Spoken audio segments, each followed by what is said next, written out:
准备一个打蜡的海绵，来哦，这个9天玄米要下来了哦，现在800英尺、500英尺、100英尺，好了，加了，好了。Hello， 我是 Jimmy， 今天呢来跟大家介绍一下，车子除了玻璃比较容易脏之外，还有一个地方非常容易脏，那就是我们的轮胎铝圈。行驶当中有一些铁粉、尘埃、柏油，今天就教大家如何清洁我们的轮胎跟铝圈。Let's go！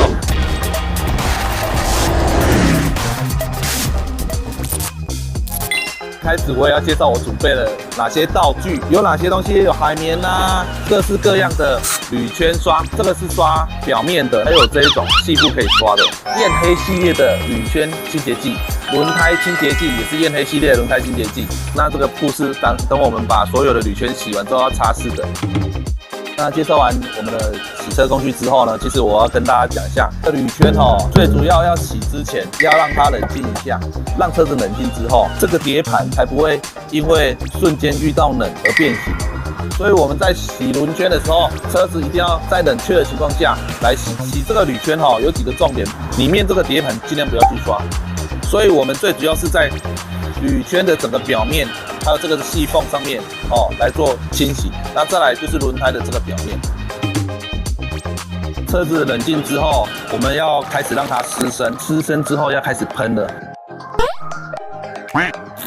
好，在洗铝圈之前，我们要特别注意一下我们铝圈的材质是不是电镀的，是不是有抛光的，或有烤漆的，因为这些铝圈的材质非常有可能因为这样子的化学剂量在喷的情况下会有一些破坏的情况，所以一定要去了解一下你的铝圈的材质是什么。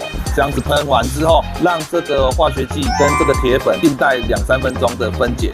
A few moments later， 我们静待了1-2分钟之后，我们可以开始从细部开始刷，像这个头，这个头这里塞进去，这样子刷，塞进去刷，就是这样子刷。这个细部这里开始刷。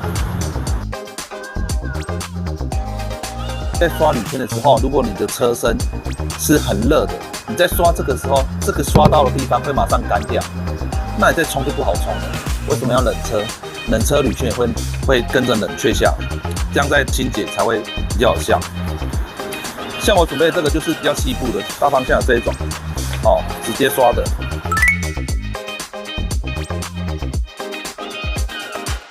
千万要记得里面的碟盘不要去刷。将近1分钟，我刷就已经这么干净了。我刷完就已经那么干净了，包含铝圈、包含轮胎都已经刷好了。那通常第一次应该就会洗得蛮干净的。那因为铝圈的卡的那个油垢每一台车都不一样，所以我们在洗轮圈一定要有耐心，再洗一次。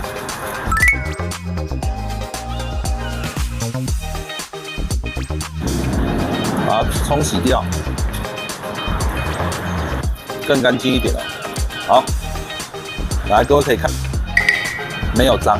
如果有脏的话，我就要重拍了。没有。拜托你认真刷。确定是没脏的确定是没脏的，把铝圈擦干净铝圈擦干净。洗完铝圈之后，我们当然要做一个轮胎的保养。轮胎本身是橡胶的，橡胶时间久了会龟裂。跟我念一次，皲裂。再来就是会氧化，那再来就是会白化，我们就只好用这个方式来帮它做深层的保养。把它喷上去之后，好了，准备一个打蜡的海绵，来哦，这个9天玄米要下来了现在800英尺、500英尺、100英尺，好了，加了，好了 ，OK。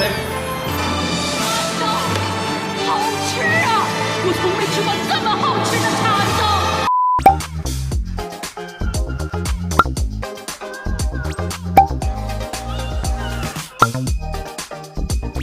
今天介绍了2支产品，轮胎亮光剂是保护轮胎的铝圈清洁剂，那你也可以在轮框甚至这个卡钳这边都可以做这样子深层的清理。这2支商品都是日本配方的都很热销，推荐给大家。如何把自己的轮胎洗得很干净，就把自己想成说，如何把自己保养得很漂亮、很干净。好，那今天就介绍到这里，那我们下次见，我是 Jimmy， 再见。这个轮胎的表层如果看不到国父的衣领的话，代表它这个深度是够的。那如果说看到1.0就是像是类似这样子看到1.0的话，那代表你真的要考虑去换一个轮胎来行驶会比较安全。